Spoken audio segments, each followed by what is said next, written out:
extent, and then we can start. All right, welcome to this week's session. All right, and we are talking about cost cutting 101, maximizing efficiency in our operations. But before we get into that, we're going to have a prayer from Rosalind Wekesa. Rosalind, go ahead. Father, we thank you this morning for the opportunity again to be before you and for you to give us an opportunity to learn new things that can improve our lives. We pray even for the presenter. We pray for all those that are listening, that Lord, you will give us alertness of mind and clarity from our speaker. In Jesus' name I pray. Amen. Wonderful. Amen. Please type amen. Rosalind, that was wonderful. Thank you very, very much. You're welcome. Please type an amen in the chat. Type amen, amen, amen, amen. A-M-E-N. Oh, very good. All right, so again, I'm going to take one step back, do a quick recap of where we are and why we do this. Then I'm going to invite our wonderful Peter Ndumia to give us a bit of a scope of, again, just why this is really important. And then we'll get into the content for today.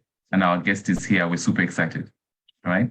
Let me see. I think people are typing amen. Yes, good.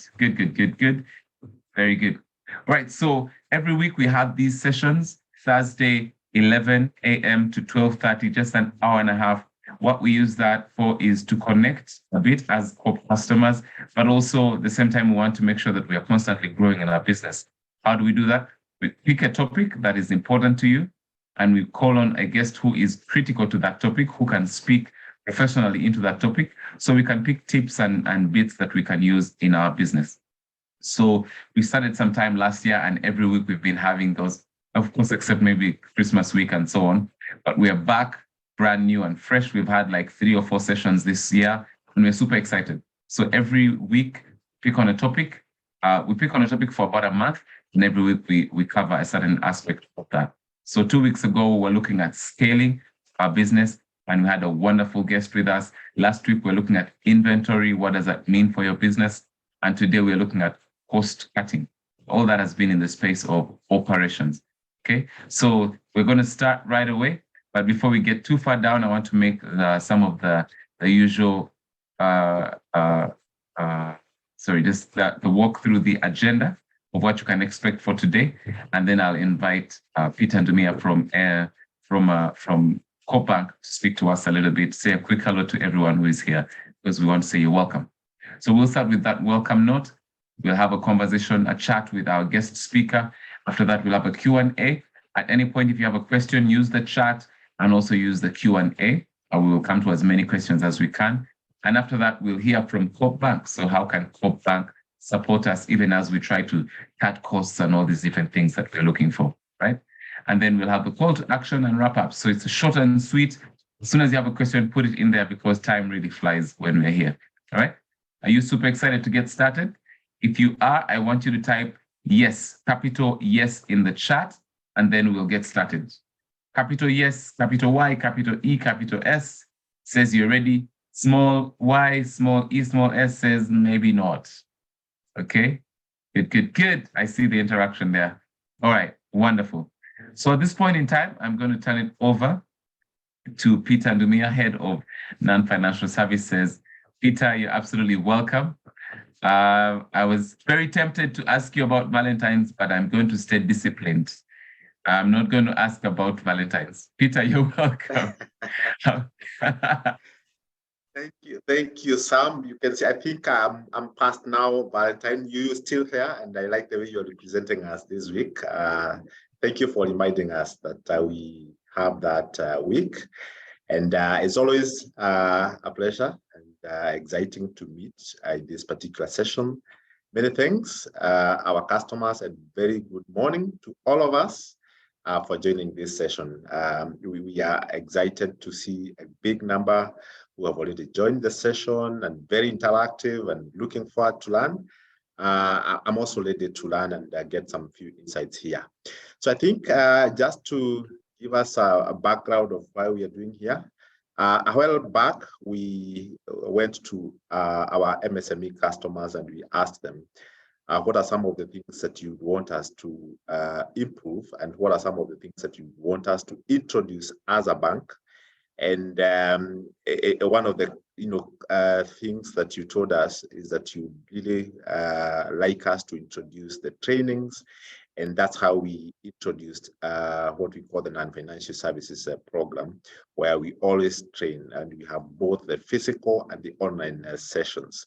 So we have what we call the networking forums, we have what we call the business clinics, we have what we call the international business exposures, and we always share a lot of information through our website. And I know we'll be sharing a link to us so that we can get more details. And I think the objective of this is just to keep ourselves learning, to keep ourselves very, very equipped, and to know some of the things that we need to know even as we conduct businesses, because for us to grow, we will require those trainings, we will require some of the skills, we will require to make some decisions here and there, and we want to make informed decisions. And that's why we're always here to share some of the tips that we feel would be useful and relevant to our businesses.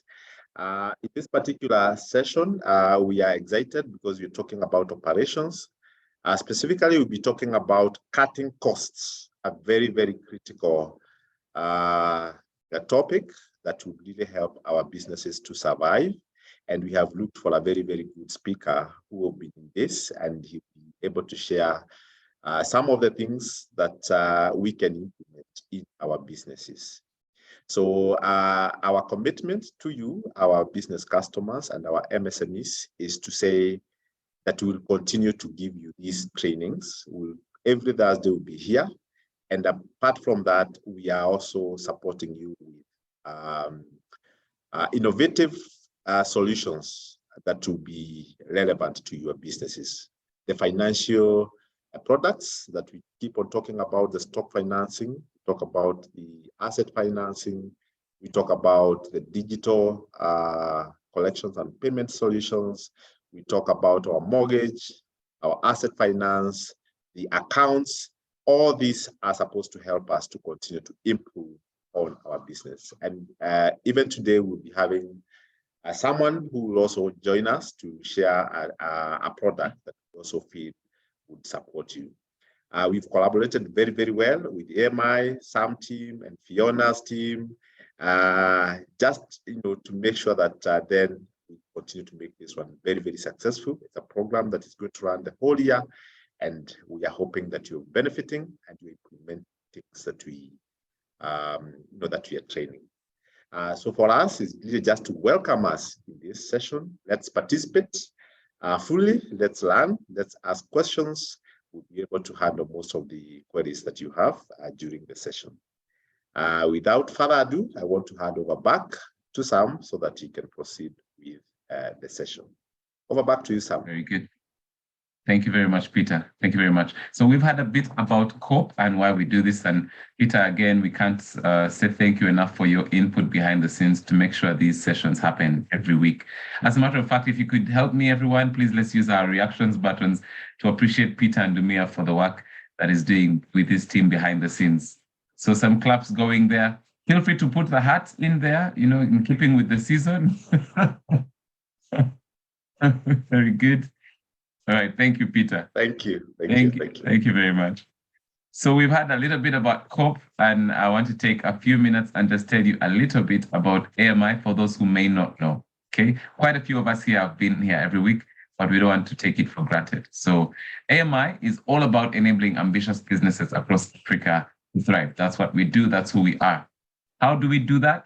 Well, we do that by providing practical training. We believe that the entrepreneur in Africa does not need theory and a ton of conversations. What they need is practical tools. So what we do is we provide that training. We work with partners such as COPE and so many others to make sure that we can reach you, the entrepreneur, with the practical tools you need for your business. So our reach is in across almost 40 countries right now.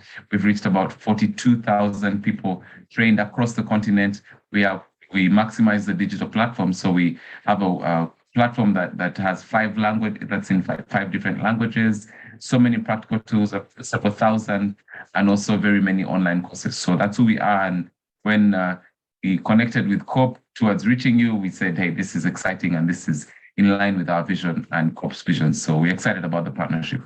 We're also always eager to share about opportunities. So there's still the opportunity to join the GYB program. There's a full scholarship opportunity. Are you a business that wants to grow? Are you an entrepreneur who's thinking, I think I can take the next level, the next step? Well, this program is for you. So if you want to go to the next level with very practical business learning program, there's a full scholarship available for you. What we do here normally is we'll share like a link so you can copy and paste the link somewhere else and look into it after. But again, if you're that business, if you're keen to grow, you're Kenyan, this is especially for you. It's a virtual training program, so you can always do it wherever you may be in the comfort of your home or your business. All that there's a lot of flexibility. So let me just check if the link has been shared already. All right, so if you've got the link, just type yes. That lets me know we need to move on, or you at least you've got the link and you'll check it out with your peers. Let me know, anyone type in the chat yes, just to let me know you've seen the link and you've got it. Let's see.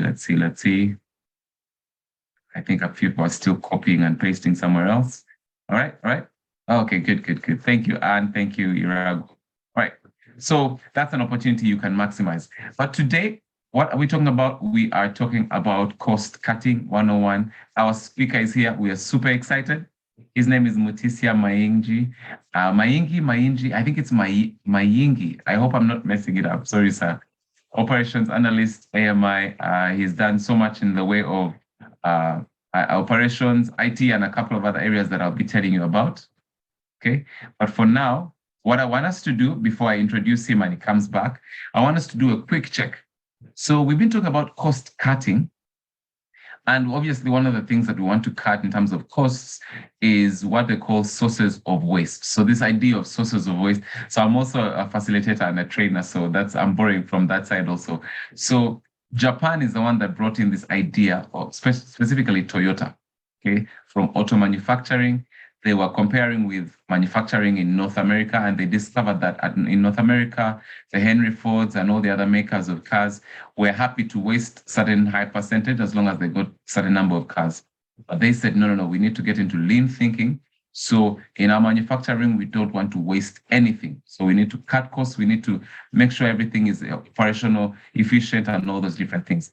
Now, over time, of course, they mastered that. But over time, those concepts have been brought into business and entrepreneurship. So there's this concept of sources of waste, and there's about 8 categories of sources of waste.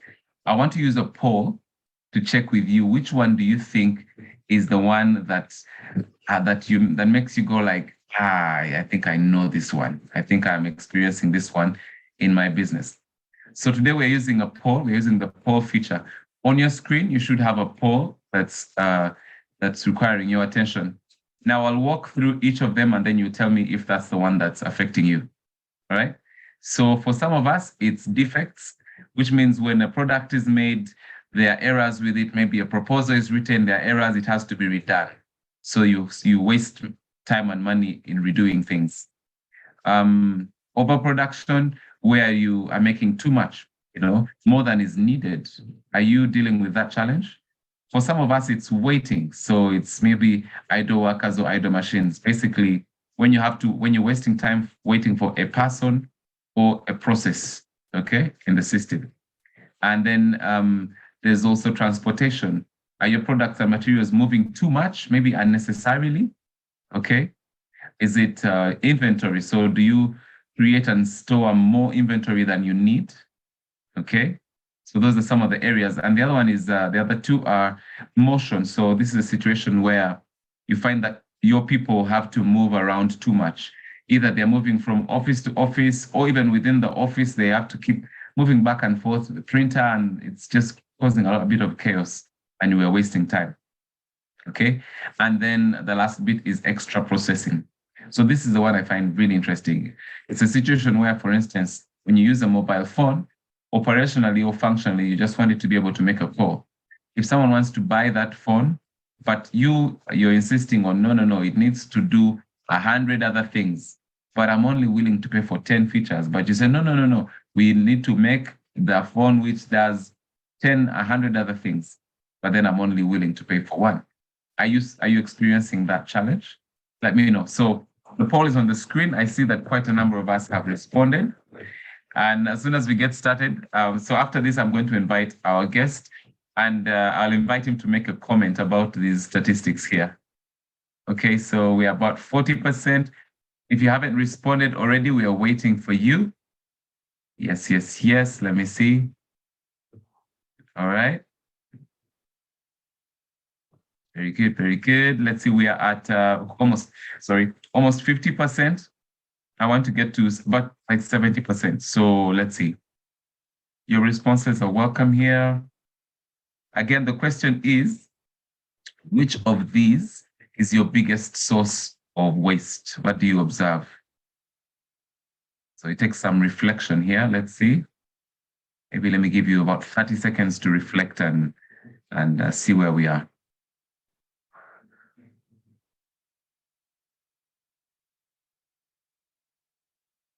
All right, keep going. I see there are two particular ones. I will show you what the result is, but from my end right now, non-utilized talent seems to be in the lead, but then the next one in line is waiting. So the process of waiting for either people, I don't know if you're familiar with this, but you know, when the man with the key is not around, then we can't get work done. Okay, or maybe a process has 10 steps and we can just use 3. Okay, very good. All right, so I'm going to count it down now. 10, 9, 8, 7, 6, 5, 4, 3, 2, and 1. Let me stop the poll, and then I'll share with you the results right away. So if you're looking at your screen, you should be able to see the results. Most of us seem to be dealing with non-utilized talent, okay, operationally. And then the next is waiting, okay? We're losing time. And then there's transportation and having to redo work. All right, thank you so much for your responses. We're going to start from here with our guest.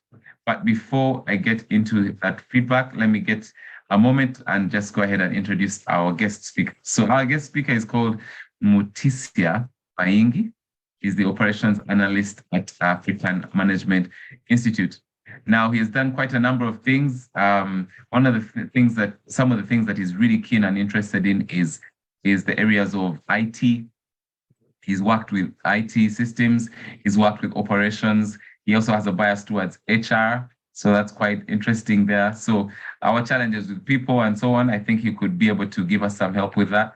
He's also worked in the area of education, okay? And he also works in the area of strategy across several organizations. In the past, he's also worked internationally, where he's been responsible for operations for a few organizations. So some of these past roles include operations analyst for digital divide data or scale ops as a manager there. So he was responsible for operations in multiple countries, responsible for continuous improvement, high quality implementation. He was a program manager also for New Globe International, where they had presence in 9 countries, over 4 continents. So this is a gentleman who is not new to operations, but in addition to that, he's also been in the entrepreneurship space and is the perfect fit because he gets to be able to speak to us in terms of where we've talked about scaling our organizations, but also for us who are more close to the entrepreneurship space and we just want to know, how can I save some money? How can I improve how I do my business? Ladies and gentlemen, help me give a round of applause using your emojis for Mr. Mutisia Maingi. There you go, there you go. All right, so let's see where I'm, yes, there you go. Big appreciation, well done, well done. Mr. Mutisia, if you could go ahead and switch on your video, then we'll get started. Yeah, there you are. So good to see you, man. Thank you so much, Sam, for the very good introduction. And thank you for everyone for making time. And I hope we have a very engaging session today. Very good. I hope I didn't miss out a few things. I know there's quite a number of things that I could have added, like how you're a genius with Excel and data analytics and success strategy, all these. There's quite a number of things, but I just didn't go through all of them. So I apologize if I missed something critical. No, that was great. You cannot summarize a whole lifetime of someone's achievements. So you just picked on the cherries on the top, which was fine. Yes.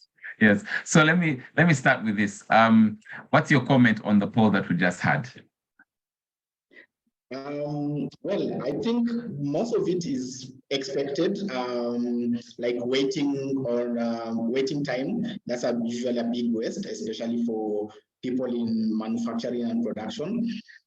But one thing I'm surprised is we have some categories that are not so obvious, and one of them is just inventory. I was expecting to see it maybe a bit higher up the table, but maybe it's because of the demographics of the participants. But I know from my experience, inventory is usually a big source of waste, especially when you have a lot of dead stock, and that links to sort of overproduction or maybe failure to plan based on demand. So I was a bit surprised there that inventory did not appear a bit higher there, but for most of the others, they look more or less in line with what you expect the big sources of waste in a business. Very good, very good. Okay, so let's take one step back. Today we're talking about operations and cost cutting. First of all, operations seems to be a big area for you. What led you into this? And maybe if you could give us just an introduction about how do you define operations and why is it important? Yeah, thank you.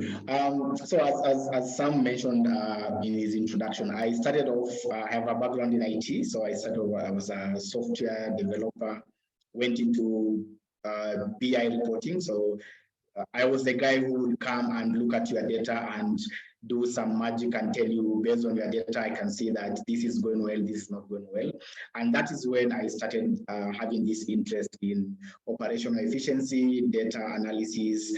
And as I grew into different roles from as data analyst to IT to even in my current role as an operations analyst, most of my day-to-day is looking at operational efficiency, which is basically saying, as an organization, this is the input. So input could be, if it's a service sector, so this would be human resource, the time you spend in working on client projects. If you're in manufacturing or production, this will include maybe raw materials or the logistics involved. So that's your input.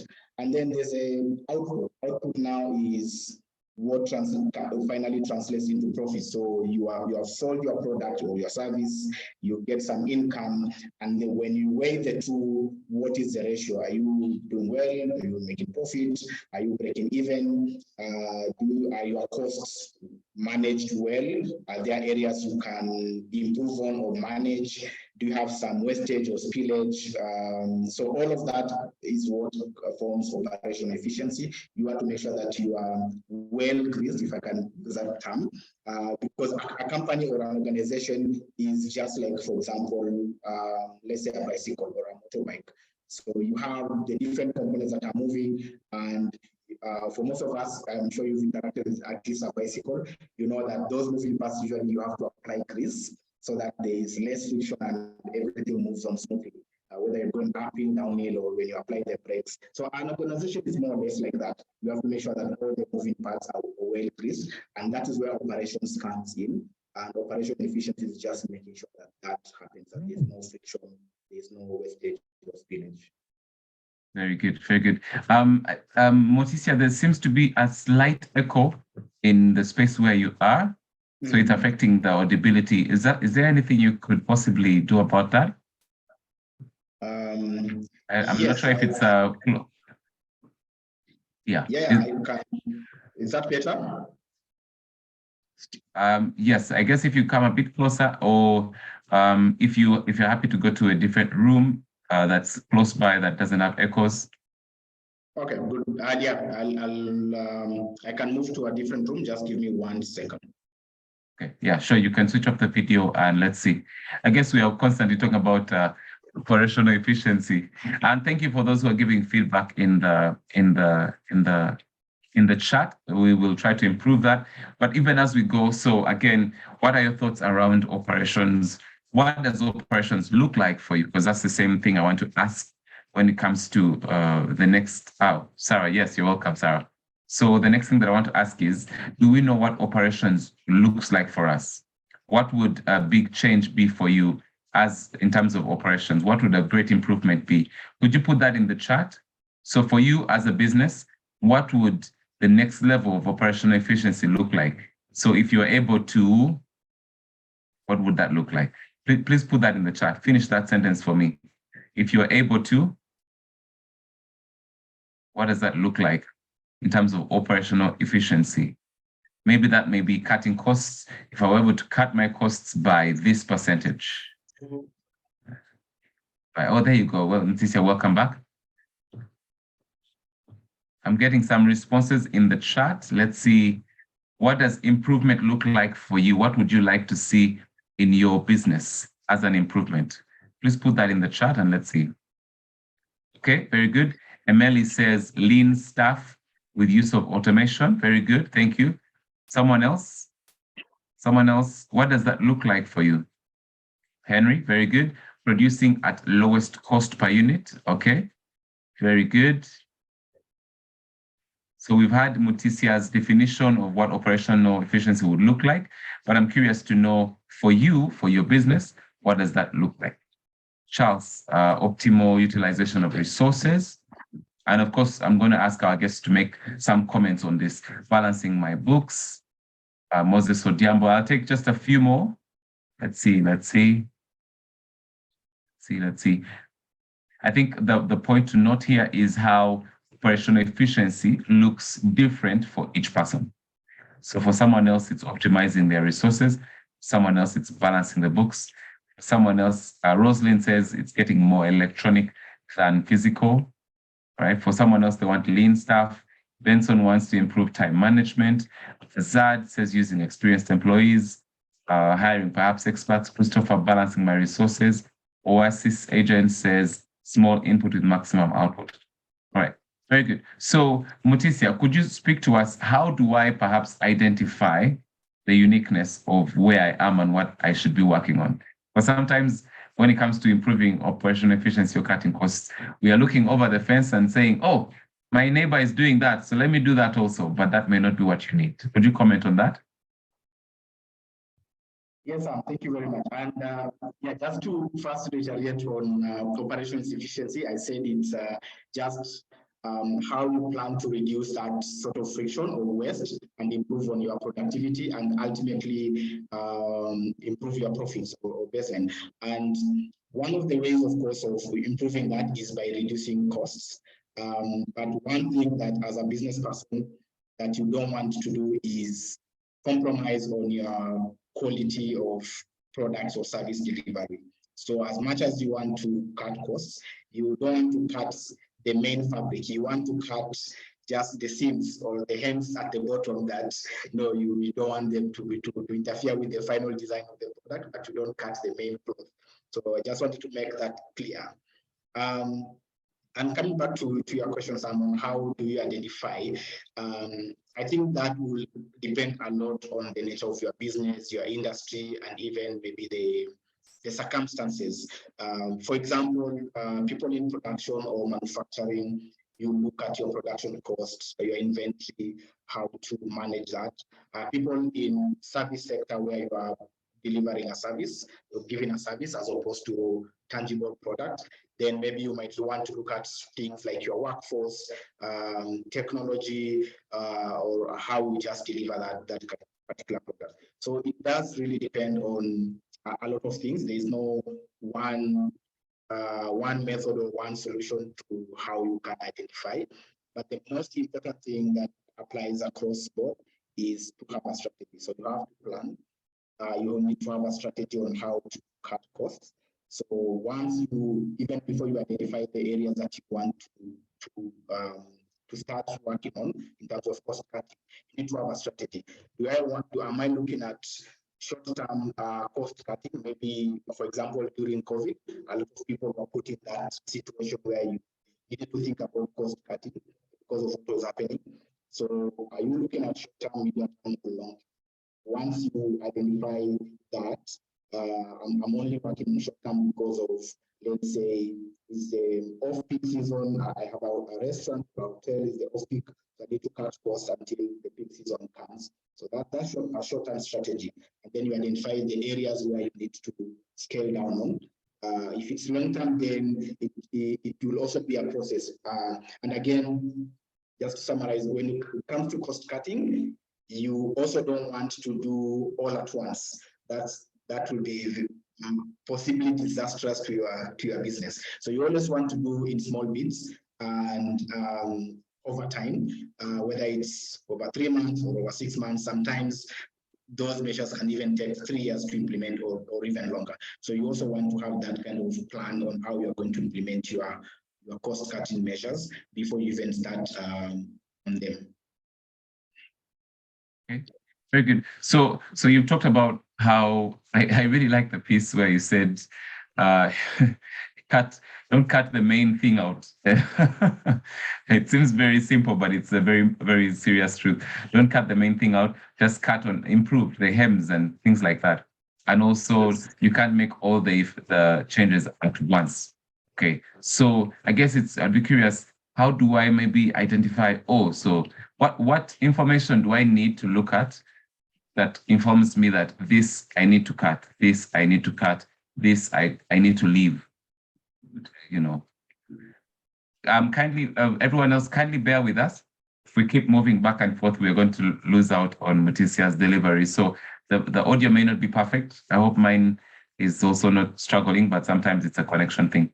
So let's keep going. We'll have 15 minutes and then 10 minutes with the Q&A. So please get ready with those questions. Mutisia, back to you. What data tells me what informs those decisions?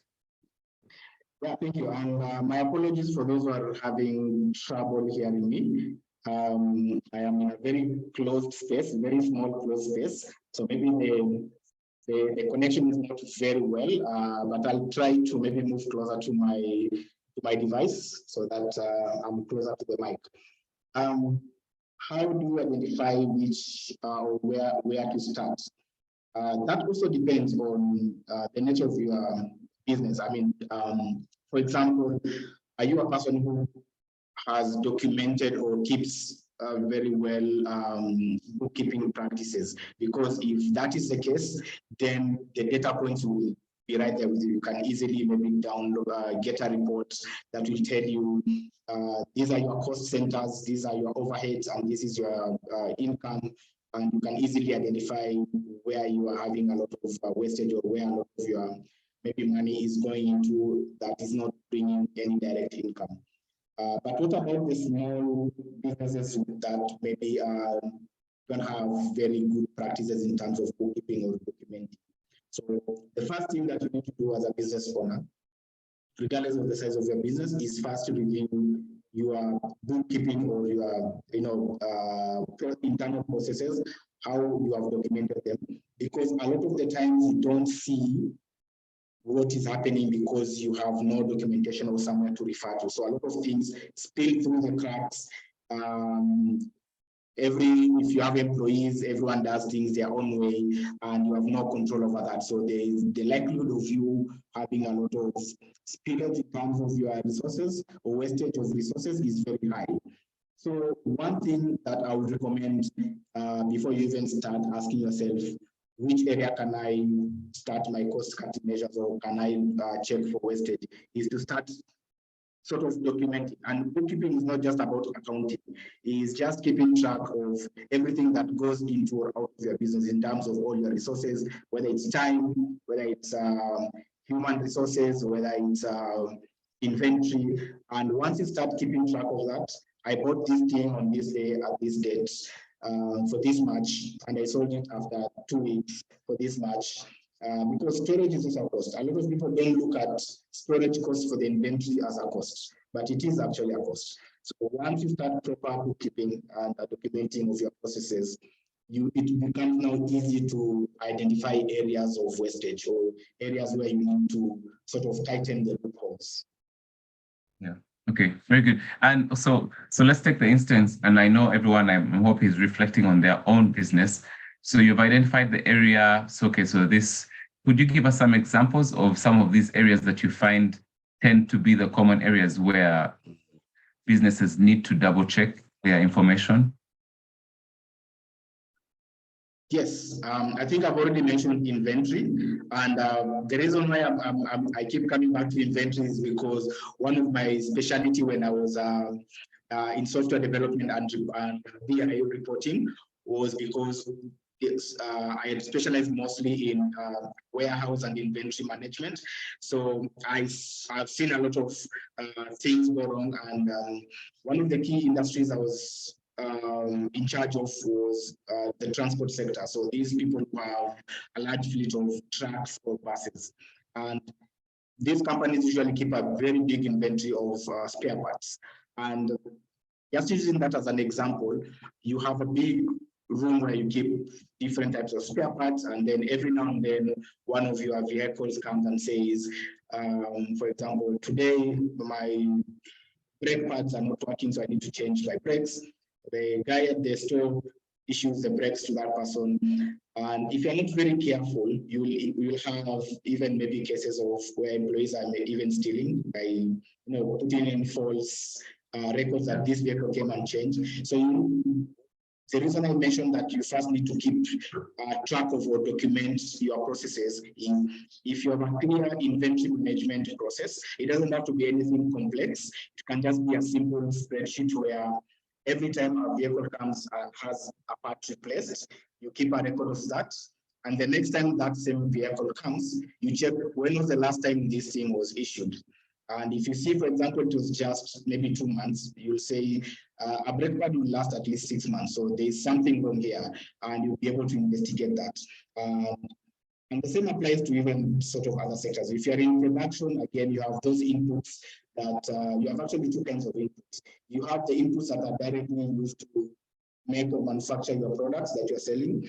And then you have another set of inputs, which is those inputs that you use to maybe maintain your equipment that you use to manufacture the products. So first of all, these two need to be separate, but you also need to keep track of how these inputs are used at what frequency, because that also helps you not only check for wastage, but also plan on how, for example, to restock or plan for an upgrade. If you see, I have this equipment is too old, I keep replacing parts very frequently, so I probably need to get a newer version or a newer model that is more efficient.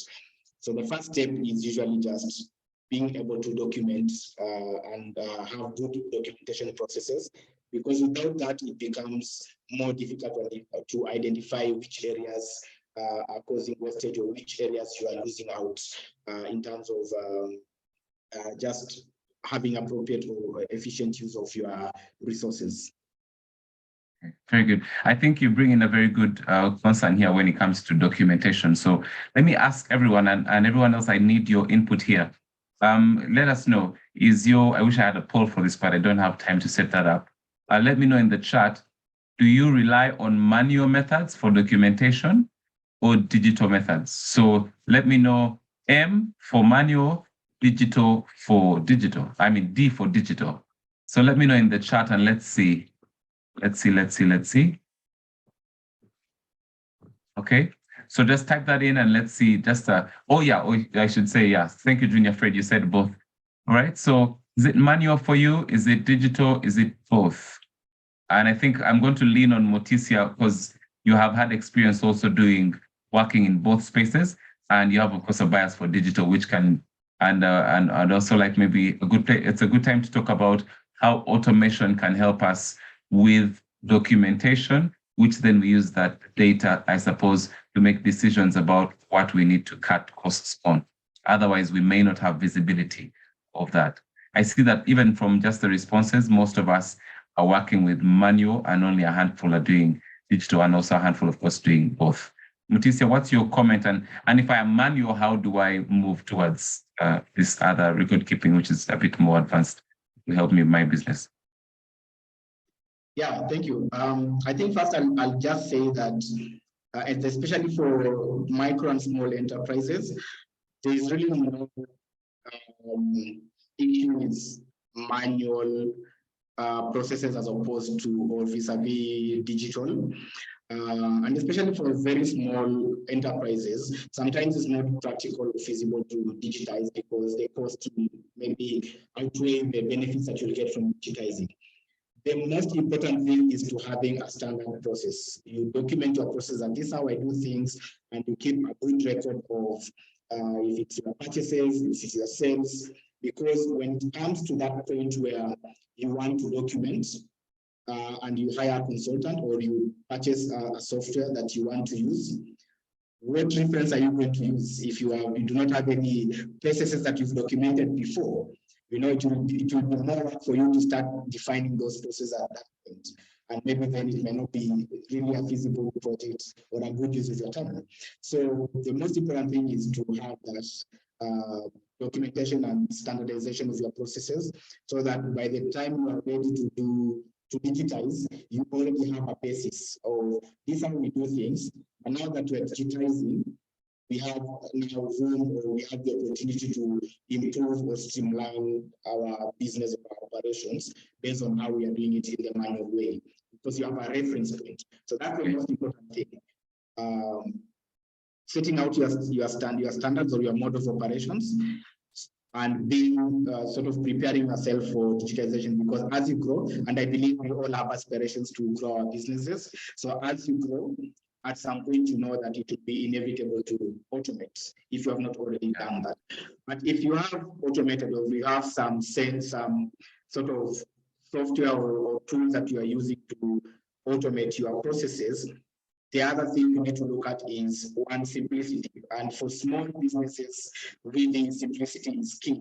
You can't want to go for these very big commercial products like, I don't know, NetSuite, Oracle.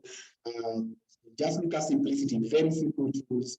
Starting with Excel. Excel is a very super tool to use for good sheets. A simple product that the majority of people know how to use or can easily learn how to use. You don't have to look at very complex software at this point. But as you grow, as your business grows and the money comes, then there are other tools that you can start using. But then at that point, I'd say maybe you need now to start looking to your peers or to your networks or to your financial partner, cooperative. They have a lot of experience in that. They can recommend a lot of tools that you can use depending on the nature of your business. So for example, if you are just in the service sector, they might say, maybe get QuickBooks or Tally, this simple accounting product that also have a bit of maybe operations or production modules that you can use and a bit of inventory management. If you are a manufacturing entity, you produce some goods, they might recommend a tool that is maybe tailored towards manufacturing sector. But I would say do not rush to automate. Yes, there's a need, but do not rush. It's the same as when you want to cost cut. Everything you have to do in small bits. You don't do all at once because you risk causing a lot of disruption to your business and maybe inconveniencing your clients, and that might not end well for the business. So everything you have to do in small bits and iterate and improve on as you go. Always. Always. So start from where you are and improve slowly. Mutisia, I think you're being very modest. I know that you also train people when it comes to maximizing Excel as a simple tool to start from. So a bit of a plug for you because I know you do that. So at the end, we will share Mutisia's LinkedIn and you can reach out to him if you need that assistance in terms of improving your operations that way. But just to do a bit of a recap here, again, if you have a question, please put it in the chat. But I think what I'm learning is we need to, first of all, track, we need to document, because you can't change something you don't know. Okay, you can't cut a cost you don't know you're having. So you need to track, all right? And then we talked about how the use of digital platforms, and if we are able to use that and maximizing, also this idea, we need to start where we are. And then now the question I want to move to is how regular, what's the healthy pattern for evaluating how am I doing? So is it like quarterly when it comes to cutting costs and reducing waste and that sort of thing? Are you reviewing that every month? Are you reviewing that every 2 months? Is it quarterly? Is it once a year? Please advise, because we also need to, some of us may feel like you just do it in January and then you'll wait for next January. But others are wanting to do it every week. Is there a healthy rhythm to this? Please advise. Yes. First of all, I'll say if you wait until the end of the year to do your review, whether it's for your business or for your employees, you are already getting it wrong. 1 year is a very, very long time. I will not say do it daily or weekly, but I'll say you have to do it as frequently as possible for two main reasons. The first is you want to be able to identify weaknesses or areas of improvement as soon as possible so that you can start working on those improvements immediately. So you don't want to wait until after 3 months at the end of your quarter or at the end of the year for you to look back and say, oh, I've been buying this thing and it's a wrong product and now I have dead stock. You want to identify that issue as soon as possible. So my suggestion or advice would be you need to do that kind of review or self-reflection as frequently as is possible. Most organizations I've seen do it maybe once or twice a month, where maybe if it's a slightly large organization where you have maybe a finance department, so they review the books every maybe 2 weeks with the accountant or the finance person and try and see how are we doing in terms of these strategies that we've put in place. And then maybe quarterly you can have now a general review of these are the issues we've identified over the course of these 3 months. These are the interventions that we made. How are we doing? And what do we need to improve in the next 3 months? So there are those two bits. First one is the, I will not say it today, but the frequent or regular interventions. And then you can have now the like quarterly outlook or review of how are we doing so far? Do we need to change our approach? Or do we need to continue doing what we are doing? Right. Very good. I think Peter Nganga was asking for an example, and that's a good example. But in line with that, so there are different organizations here. There's people who are in trade, who are in logistics, who are in supply, who are importing and exporting. There's different sizes of entrepreneurs in our session today. If you look at the landscape of Kenya, who's doing well? If you can give some examples, who's doing well when it comes to really handling the operations well and cutting costs and constantly improving in that area? Could you give us some examples? Yes, and I'll not mention a specific organization, but I'll mention the industry, and then you can you can decide. So I'll start with the financial sector. If you look at SACCOs, I'm sure most of you have heard of SACCOs. One thing that you've seen that a lot of them are doing, and our partner Cooperative Bank is I'll say patron of all SACCOs, so I'm sure they'll concur with me. If you look at SACCOs, one thing that they've done, especially the ones that have been very successful, is implement technology, making it easier for their membership to access their services and products. 2, look at the government. They have automated a lot of their services and products to make them be easily accessible to the citizens. Look at retailers. For example, the likes of Jumia or even supermarkets. They've made it very easy for you to access their services, to purchase their products, simply by adopting technology. For those who live in Nairobi, I don't know about the other cities, but one of the sort of industries that we've seen constantly popping up everywhere is this Mabati manufacturing companies, right? A few years ago, it was only Mabati rolling mills. Now you go to every corner on Thika Road or Mombasa Road and you see those factories are popping up everywhere. Why is that so? It's because with the improvement of technology, now almost anyone can start up a Mabati processing plant. You will just need to buy the right equipment and adopt that technology. And it's, I'll say it's maybe fairly affordable because a lot of them are popping up.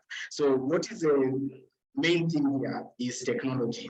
So if you adopt technology, the right technology, not just any technology, if you adopt the right technology and implement it correctly, then for sure your business will thrive.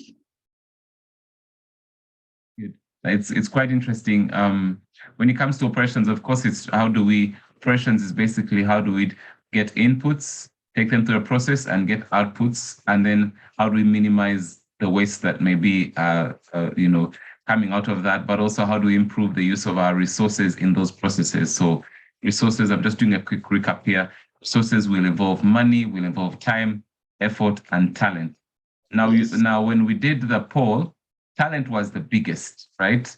How do we improve that? I think I really like that question, especially having you here because you also have an HR background. And at some point you were doing some global work in that space.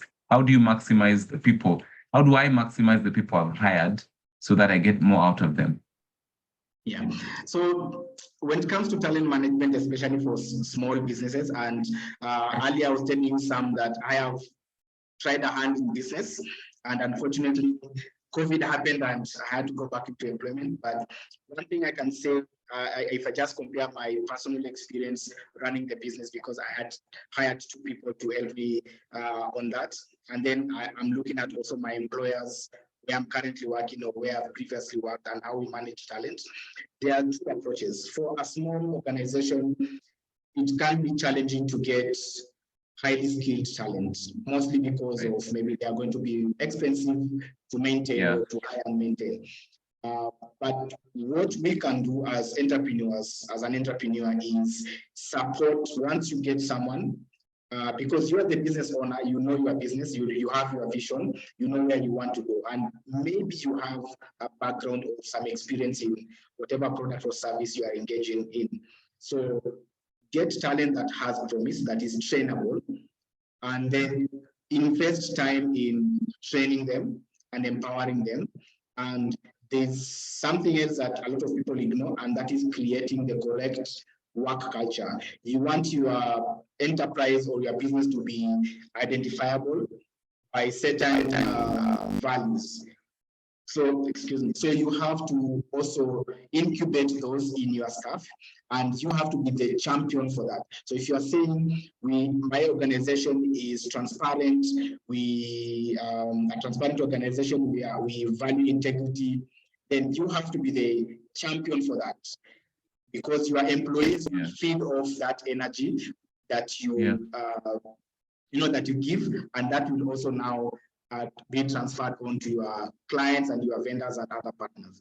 So I think when it comes to culture management for small enterprises, the most important thing there is supporting and mentoring your talent to be what you want, because getting highly skilled talent might be a challenge because of the cost element.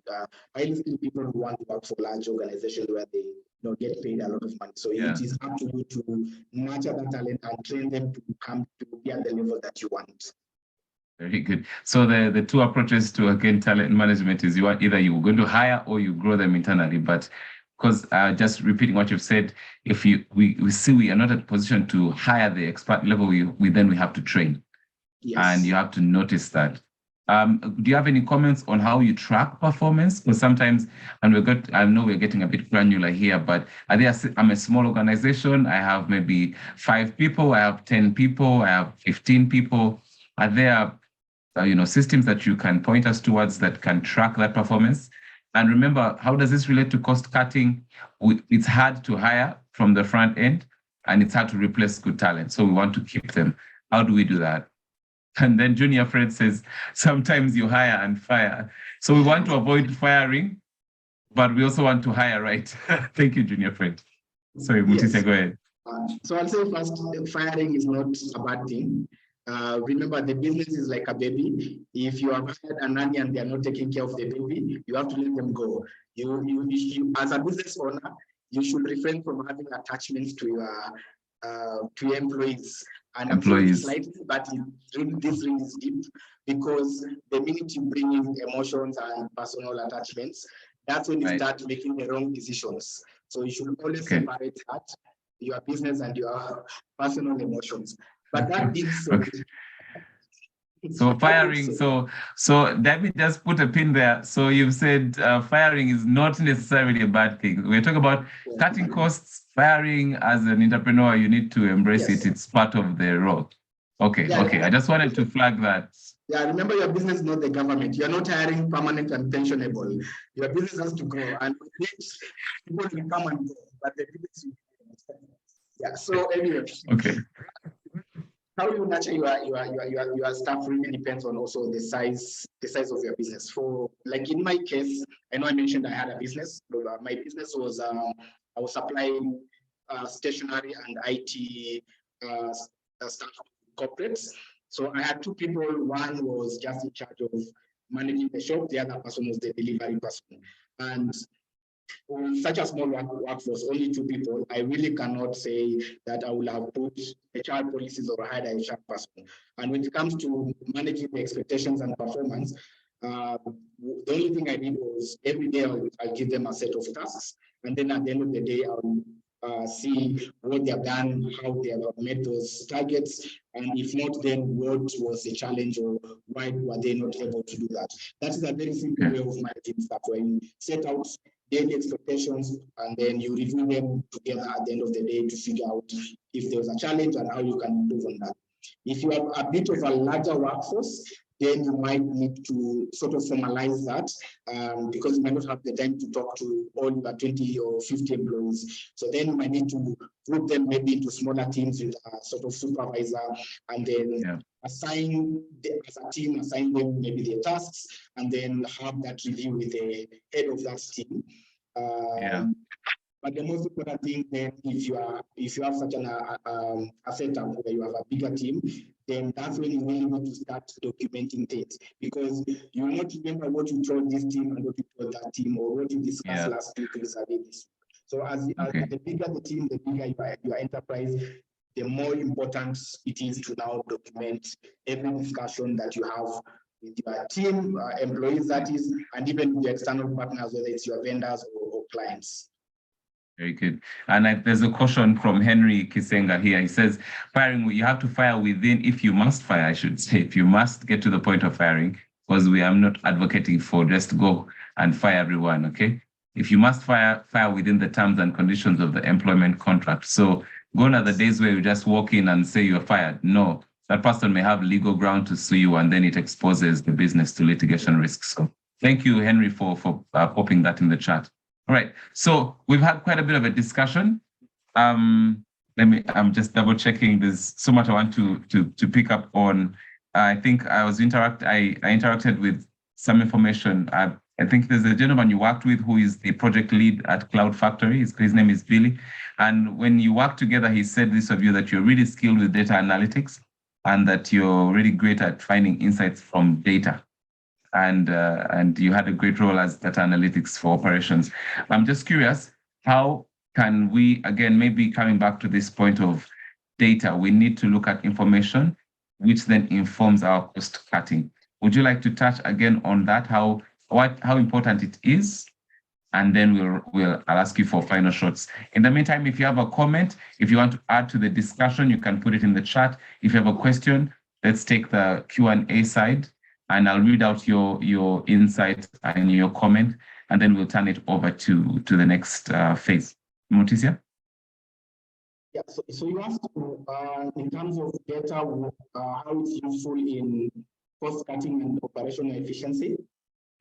Yes, because I feel like that's a core area that we've kind of touched on, and I do want to leave it hanging. Yes. So I'll start by first just going back to what I said a bit earlier on documentation and proper keeping. If you are striving to grow as an enterprise, or if you are already, in the process of growing, you need to really think about correct data management practices. So that's basically just keeping all your records, documenting everything that you do. Because at the end of the day, when you really want to think about improving or becoming more efficient and automating your processes or introducing technology to your organization, one of the things that you'll be asked by whichever consultant you hire is, do you have maybe the last 6 months or 2 years of data? Even when you go to a cooperative bank and you want them to help with something, maybe a credit line, they always ask for, give me a 2-year statement, for example. So correct bookkeeping or data management is very important for any organizations to be successful. And I just pause there and mention something. We are living in the era of data protection and data privacy. So as you think about collecting and keeping data for your organization, have that in mind. I don't know if you guys have touched on data protection and data privacy over the course of this program, but that is something that is very key that you should consider because it can, that now ties to compliance. Yeah. That can put your enterprise and even you as an individual in very serious legal trouble. So it is something that you need to think about. And that is one of my areas of expertise. And I'd be happy to share a lot more on legal compliance in terms of data management and data protection. So, but I believe that will be a discussion for another day. Yes. Yeah, but basically, very good. Yeah, but it is important to document your processes, proper bookkeeping, and you can start small. Simple Excel sheet, or even, I remember when I was young, my mother had a shop, and she had a very big 4-quire book. I don't know if you know those big black books. They're called, I think they're called, they had like, it was a big book with the pages were sealed together with some kind of string. So she had that book, and every page she had drawn some lines like a table, and she would record every transaction that she had done, even if she was just selling a piece of chewing gum. And then at the end of the day, she would sit with the shop attendant and tally all the sales, and then look at the stock, and then try to balance that. So that's a simple way of bookkeeping. It doesn't have to be very complex. Of course, we want to move from manual to digital, but as I said, don't rush. You have to have a basis and then keep building on that. A nice middle ground that's affordable is Excel. So we can start investing in that if you haven't already invested at a big level. Mutisia, thank you very much for being here. Thank you so much for your time. Thank you for sharing your expertise in many different areas. And thank you for spending your morning with us. How do we reach you? Because someone may be saying, okay, I would like to reach out to our guest speaker. Let me just check if I can get yes, let's go ahead. Someone is giving a thumbs up already. Let's appreciate our speaker. And what we're going to do, actually, what we can do, maybe you can tell us how else to reach you, but what we'll do also in the chat is to type in, if you could type in your contact that, that you're open to all of us to reach you on, and also maybe your LinkedIn connection. You can go ahead and copy it in there. Thank you so much, Mutisia. And thanks so much for having me. I will share my email and phone number and also my LinkedIn if you want to connect through that channel. But I'm grateful for this opportunity to discuss. Of course, we cannot cover everything in one session, and I'm happy to take it further with some of you if you have any questions, especially as some say, those relating to data management, Excel, you want to learn how to use Excel, as well as compliance management, because that's a big area that I work on, but also just generally looking at your operation and advising on how you can be more efficient and effective. Very good. Thank you. Thank you so much, Mutisia.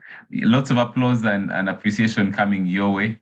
So again, thank you very, very much. Someone, and I think Natili and Rob are saying they joined late. Don't worry about it. So we record these sessions. I think someone just hijacked the screen here. Okay. Just give me a second. Okay, very good. Just bear with me. So let me make the transition happen a bit more smoothly, please. Okay, so we've had our guest speaker, Mutisia Maingi, operations analyst of African Management Institute. We appreciate your input. We had some questions that we went with, and right now I want to turn it over to our Pope side so that we hear from our guest, Kenneth Kiprop, who was with us as well last week. He is the lead value chain finance for Bank Kenya, and is going to be speaking to us about stock financing. Okay, so how do we match customers' working capital cycle? So I'm going to turn it over to Kenneth. Kenneth, over to you.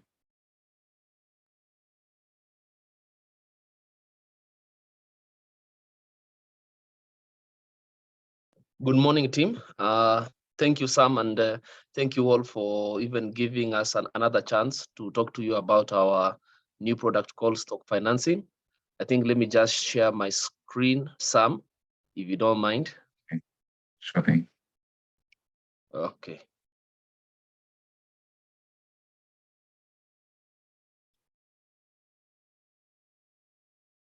So today I want to talk about stock financing. I want to also introduce myself. My name is called Kenneth Kiprop. I'm in the trade finance team in Cooperative Bank, and I actually oversee an area called working capital or value chain, whereby stock financing is one of our products. So today I'll just tell you briefly about our product and also how it can assist you to better your business and also to improve the performance of whatever you are doing.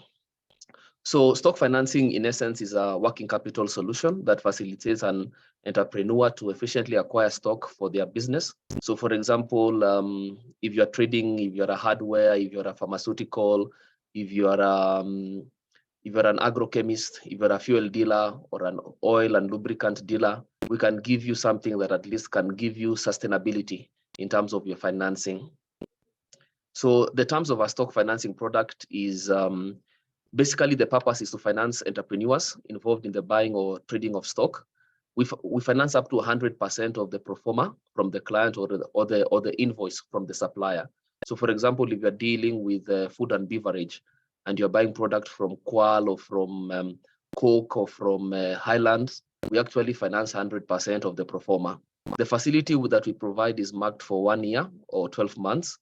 And actually, we have got two categories of products that we finance. Number one is the fast-moving consumer goods, that is FMCG. So you're looking at things like fuel,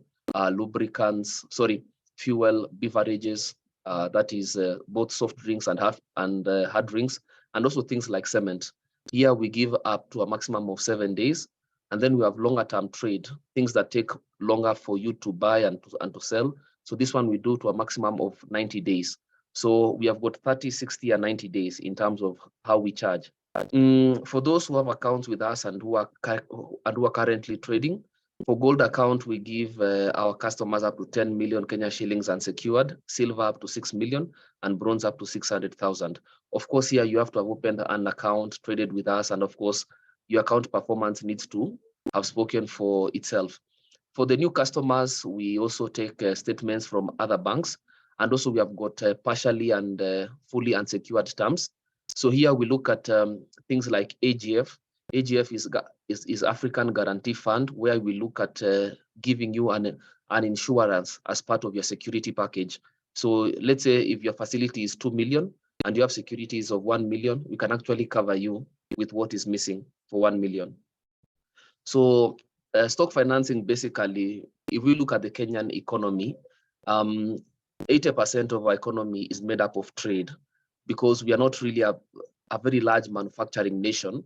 We mostly do value addition and trade. So if you look at the 5 sectors that we focus on stock financing, I know there are many others, which of course we'll talk about, but these are the 5 main. We have building and construction. Here we look at people who are doing hardwares and distribution. So items that we look at are cement, paint, mabati, sand, ballast, pipe, steel, wires, and all these. We also look at agrochemicals, where we have Kenya being an agricultural economy, where 70% of our economy deals with agriculture. We provide lines to people who are dealing with fertilizer, pesticides, agrovet seeds, and all these products. We also look at pharmaceuticals, whereby in every town you walk in right now, there are people selling medicine in one form or another, either prescription, generics, on other forms of medication, even medical equipment, syringes, reproductive health products. So we also have lines that are comfortable to provide these people with constant levels of working capital. We also look at food and beverage. Here are the wholesalers, retailers, shops, and supermarkets. Kenya is increasingly consuming processed foods. So today, if you go to any part of the country, the percentage of people eating natural foods is reducing, but most of us are buying processed foods. This is bread, soda, milk. If you look at things like even these days, sausages and chips and all those things, all these things are bought in packaged. So we also finance people who also buy and sell these products. If you look at energy right now, most parts of our economy is powered by fossil fuels. So you have the mafuta taa, you have the kerosene, you have the diesel, you have the super. So we also give lines to people who deal this. So most of them are buying and selling products from OMCs, Rubis, Ola, and the rest. So these are also the lines of the financing. So we have lines that cover all these sectors. And what we have done as Cooperative Bank is to look at each sector and say, what is the margin? So for example, if we look at things like chemists, a chemist will actually make a margin of between 15 to 35% on his product. So if you look at our line of financing, we do 2.5% per annum on the limit as a commission. And then for every drawdown per month, we do 1.25. So if you look at it as a chemist, if I'm buying and selling product, each product has around 20 to 35% margin. The financing cost of 1.25 is actually very, very affordable, which means as long as I'm within my credit limit, I can buy and sell product. So that at least gives a customer an efficient and also an affordable way of buying product. If you look at something like cement, a bag of cement will cost you around 600 shillings. Profit margin is around 20-25. So if you look at our margin per bag on cement is between 3 to 4 shillings. So if you look at that, it's something quite affordable because we give you also time and space to deal with your operational costs, with your profit margin and other things that make sense for you as a trader. If you look at petrol, for our dealers, we do around 0.275, which if you look at the cost per liter, this is less than 5 shillings. So actually, these are the things that make sense for our traders. Of course, what I've not left out, we also have other trading sectors that maybe I've not mentioned. We have things like people who deal with second-hand clothes, people who deals with metals, metal parts, people who deal with things like garage or spare parts. So these are also part of the areas that we can look at. I think the key thing is that as long as you have an account with us and you have operated the account for around 6 months, we know that you buy and you sell, and is evidenced even by the invoice. As long as we get a pro forma in your line of trade, we are able to pay for you that pro forma, and of course, you can be able to buy and sell and also repay your facility. So basically, what are the benefits of stock financing? Stock financing enables the trader to pay for various products without a pressure. So for example, this morning I was discussing with a customer who deals with is a hotel. So every Friday he'll be buying Highlands, he'll be buying Coke, he'll be buying EABL, he'll be buying Qual. So with the stock financing line, he's able to send a pro forma of the products that he wants to spend over the weekend, send them to the bank, we pay for him. He has a good weekend trading and selling his product. On Monday or on Tuesday, he has recouped most of his funds. He pays back his facility and he gears for another cycle. So that is how we look at stock financing from our end. And also it enables the distributor or the trader have the consistency of product and prevent things like stockouts. If you look at the challenge, one of the challenges of a trader who does not have a facility is he is dependent on how much he has collected. So he can only service what he has collected on his till. But if you look at credit, you're backed by the strength of the bank. You can actually take advantage of the opportunities which maybe you will not have without the credit. So for example, if Sam is a shop and is a trader in a certain estate and he has got 3 weddings happening around him, where it is he still can only supply product for 1 wedding, with stock financing he can have supplies for 3 weddings. Why? Because he's looking at credit. So credit helps you to take advantage of opportunities that you will not have done. And also, since we pay directly to the supplier's account, it helps the trader to be disciplined and also minimize the chances of diversion. So for example, if Sam hears that there is a plot in Kitengela being sold, he should not use his stock financing line to buy the land in Kitengela. So Sam, sorry, I'm using your name so much. You're really painting me in a very poor light when it comes to financial integrity. I think it's a very good example. For a better example. Yeah. No, it's basically we want. Yes. So basically, we want to align the financing and the trading cycle of the business for the ease of payment. I think if you look at one of the challenges in the market is that we've been giving banks and financial institutions, including digital lenders, have been giving customers money without understanding where is this money being spent on and what is the customer buying. So if you're a trader and you're doing things like agriculture is a seasonal industry. So most Kenyans, they buy fertilizer, seeds, and other things when it rains. So if you look at now our yearly cycle, you'll expect a lot of agri product being bought between February and April, and also during the short rains between August and October. So if you look at the trading cycle of an agri dealer, that is when he'll have his peaks in terms of trading. So basically, we have a product that says you have got 90 days. So if it's between February and June, we give you 90 days. You buy your product, you sell, and then you can repay your facility. So what we have done as Cooperative Bank is match your trading cycle according also to the tenure of what you're actually doing. And that I think is one of the things that is profound with the stock financing offering. So in terms of the, I think this is just basically also a summary of what we are doing. So I think in terms of our call to action is basically to advise the traders and the businessmen on the call and women is to visit our branches, inquire about stock financing. It is something that is there. It is something that is open. Talk to your banker, ask about the product. We are able to facilitate you.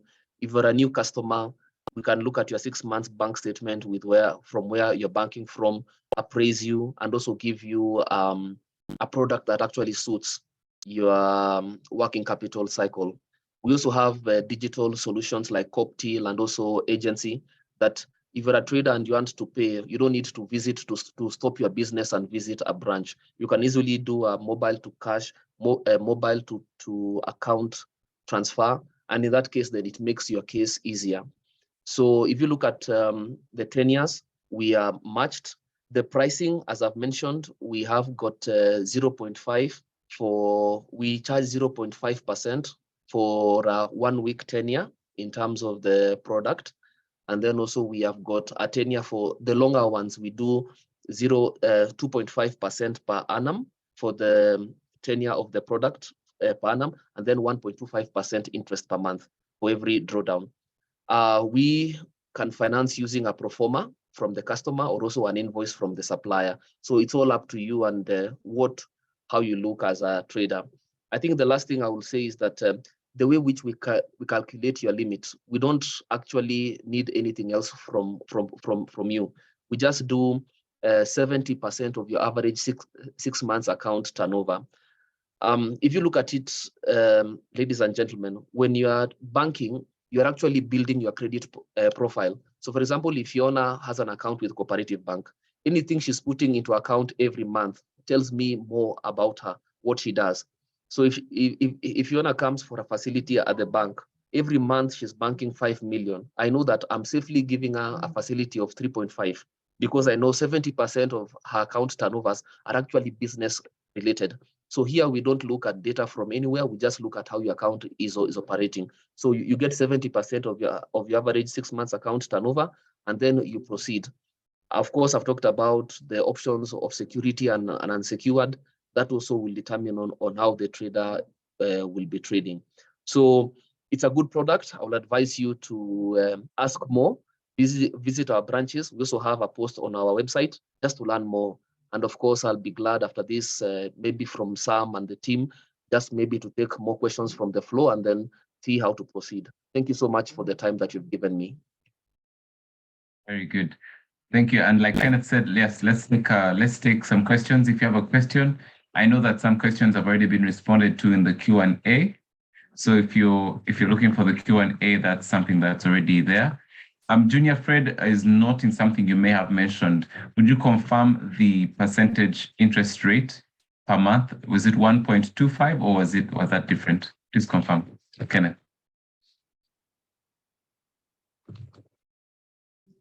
Thank you, Sam. So the interest rate is 1.25. I think what banks have been increasing their interest rates in the last 2 or 3 months.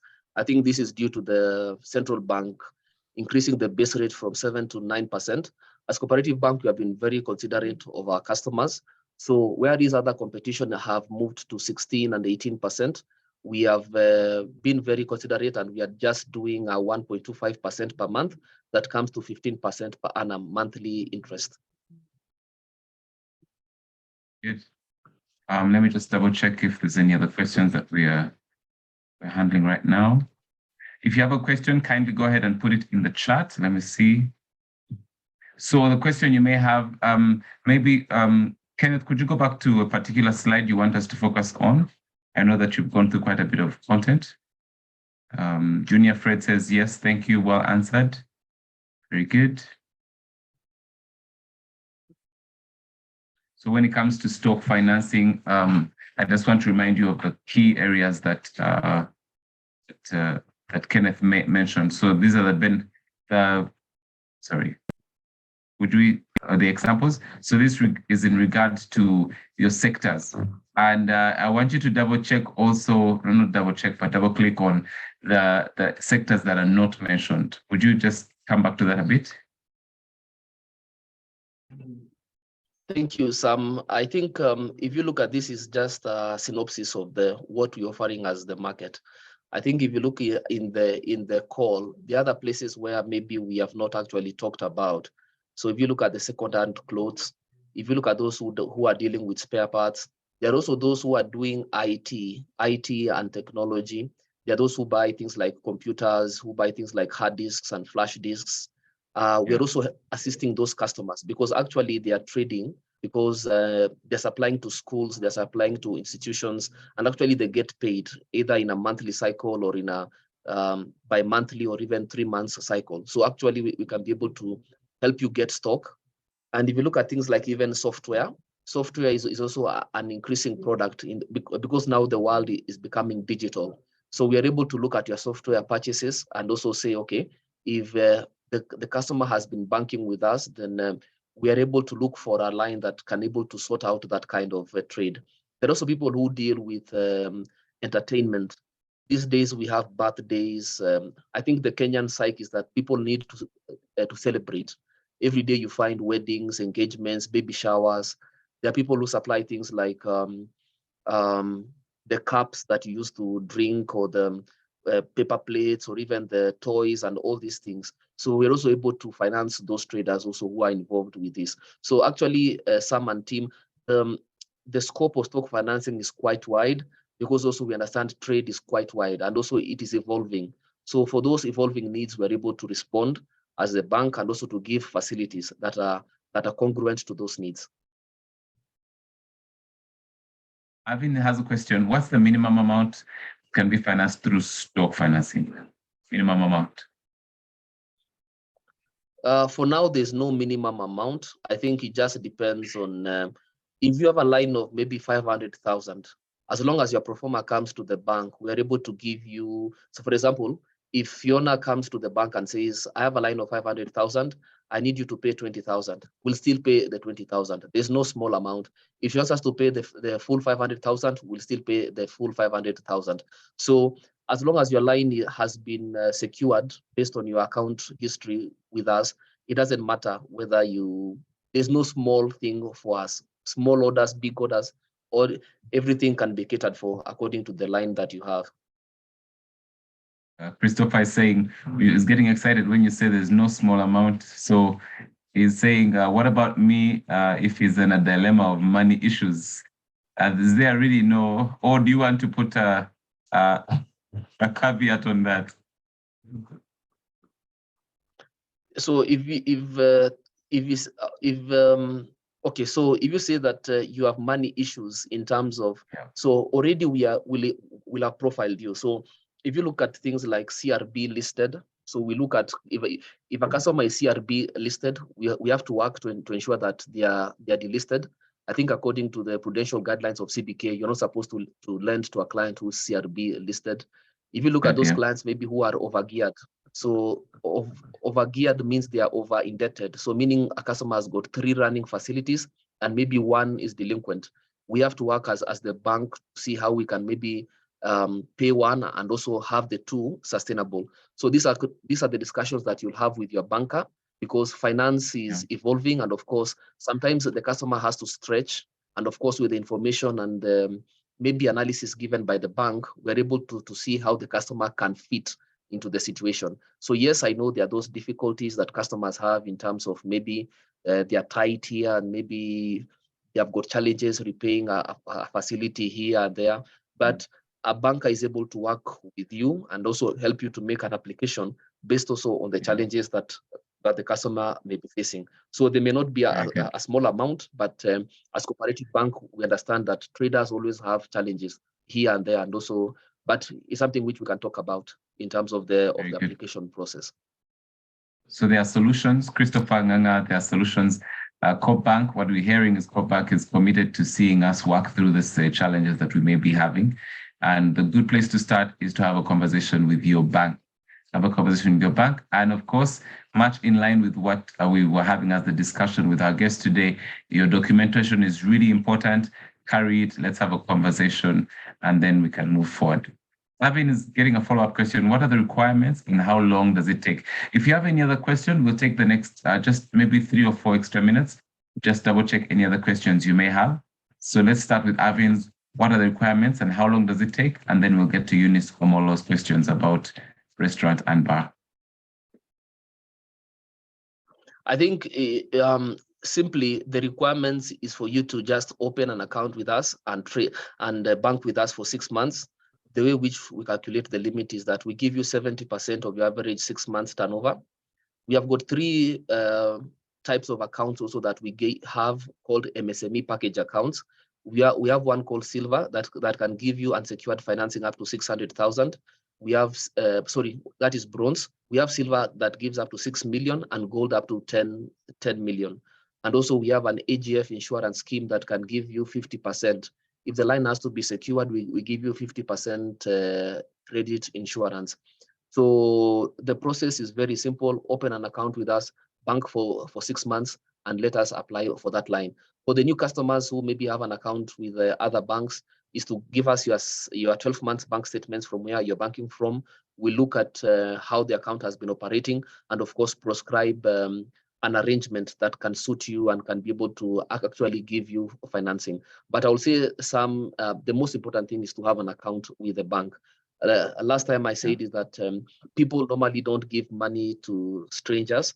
So even people you when you're walking in the street, if somebody is to ask you for 50,000, you say, I mean, where are you coming from? So the best thing is to have an account with us, have your cash flows passing through us. So then the next time we're discussing, the next time we're discussing with you, it's based on a relationship that already exists. Okay, very good. So now, Kenneth, I'm going to push you for quick responses because I think a few more questions have come in. What about bar and restaurant? Eunice Omolo is asking, does that fit under food and beverage? What are the possibilities there? Fantastic. Bars, restaurants, hotels, that's a very good area for stock financing. I know you guys, you buy a lot of products from Wednesday, Thursday, you buy your Highlands, you buy your water, you buy your sodas, you buy your drinks, you buy your wines and spirits, you even buy some food in terms of maybe sausages, beef and all that. All that can be financed through stock financing because actually you are in trading, and the line that we are giving you, you just give us a pro forma on Wednesday, we pay for you to all the suppliers, you get your product, you run your affairs over the weekend, Monday, Tuesday, or Wednesday, you pay back and you do it again and again and again, increasing your business with a stable source of finance. So I think that is well in order. Tanganga is asking, I have 3 POS machines and other banking agencies. Do you finance that? So I think the question here would be if you have got 3 POS machines and other banking agencies. So I'm looking at, you are not trading in POS. So I know POS is a collection solutions. So there are 2 things. If you are trading in POS, I think we just need to look at where you're buying them from and who you're selling to. But POS from also as a collection solutions, you just need them to maybe terminate those POSs to Cooperative Bank. That will build your credit history and banking history. And then from there, we're able to look at a line that can suit your business. Good. Mark Kisa, I have an account with Coop, but most transactions have been going through M-Pesa. M-Pesa, can M-Pesa statement work, or must it be a bank statement?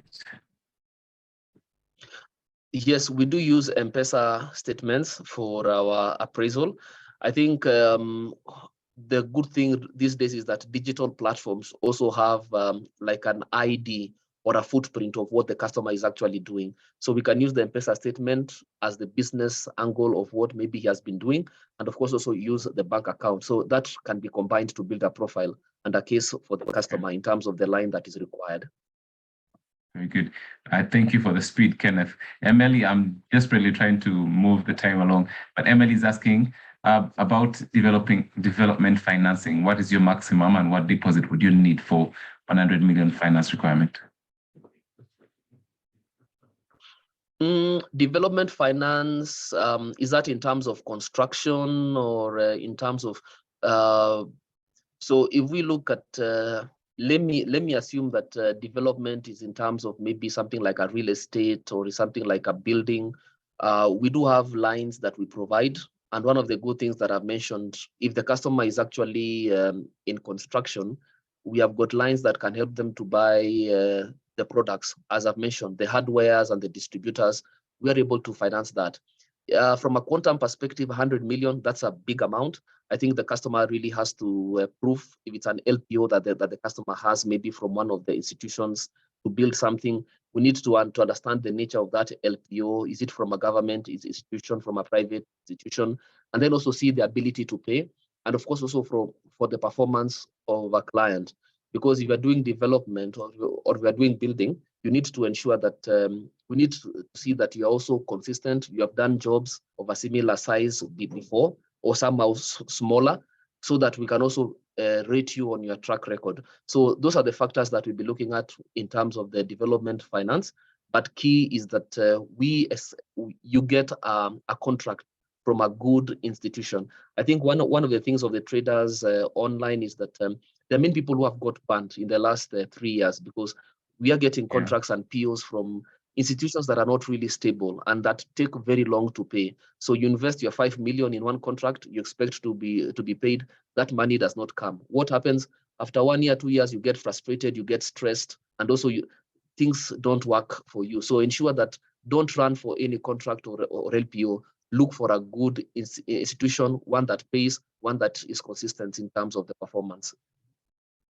Very good. So we have a lot more questions, but we must come to an end in the next 2 or so minutes. But what that tells me is that there's lots of questions, especially about stock financing. I think it might be to us well to plan for a session where we just do Q&A. And Kenneth, I'm really glad that you have all the answers that we need. For instance, someone was asking, how do you graduate from bronze to silver and gold and the details and things like that? It may benefit us to have a whole session that's just Q&A so that all our customers get the help that they need. But I want to say a big thank you to Kenneth. Please, let's appreciate Kenneth. Round of applause. Round of applause, please. Do me a favor, use your emojis and let's appreciate him. And maybe as you do that, I'll just sneak in that last question. How do you graduate from bronze to silver and to gold? Kenneth. Thank you, Sam. In terms of how we look at, I think also I will give maybe my colleague Beatrice. Beatrice is also our head of trade business banking. Beatrice, I don't know whether you'll want to take that up in terms of how does somebody graduate from bronze, silver to gold? Beatrice, yeah. Yes, you can hear me? Yes, we can. Yes, we can. Okay, great. Good afternoon. My name is Beatrice. I am a trade finance manager for the MSMEs. In terms of how we graduate MSMEs from one package to the rest, it all depends on your banking. We have the entry level package, which is the bronze package. For that one, you need to be doing turnovers of about 800,000 in a month. In 800,000 in a year. Then for you to be graduated to the next one, of course, as the business grows, then the turnovers, of course, increase. Then when you get to a level where you're now doing 8.3 million in a year, then you're graduated to to the silver package. Then again, as you continue banking, the turnovers increase, and then you're graduated to the gold. So basically, just like my colleague Kenneth has highlighted, the more you bank with us, of course, then you are correctly placed in the package that you will be, and that means then, of course, in terms of qualifying for unsecured facilities, then you are placed in the correct package, which is either bronze, silver, or gold. I think I've answered that question. Thank you very much. Very good. All right. Well, thank you so much, Beatrice. Thank you so much, Kenneth. We have officially come to the end of our session, and we have taken note of all the questions that you're asking. And I think with communication, I just confirmed that Kenneth is going to follow up and make sure that we can organize how to make sure you get this information, working with Peter, of course, from the non-finance side. All right. So thank you very much. It's been a great session. Thank you. Thank you. If you're looking for a contact, again, re-echoing what Kenneth keeps saying, you can't lend people you don't know. So it's always better to build a relationship so that there's some trust established using our financials, but also just a one-on-one relationship with your bank. And that's Coop Bank. So thank you. If you want to talk to Coop Bank, the number is on the screen. If you want to send an email instead, if you prefer WhatsApp, all those options are on the screen. And also regarding our sessions, our weekly sessions, 11 to 12:30. All right, today we've gone just a bit over. The person to get in touch with if you'd like to make a communication, if you have an idea that you want to pass on that can make these sessions even better, because we're always interested in improving our efficiencies with these sessions as well, so that we provide higher value for you. All right, so that's Fiona's contact from AMI. But we want to say a big thank you, a big thank you to our guest speaker, a big thank you to Ken from Coop side, to Beatrice, to Peter. Thank you very much. And of course, a special thank you to you for being here. We appreciate you, and we love that you choose to bank with Coop Bank, and we appreciate that you are constantly attending these sessions every week. Thank you, and have a good day.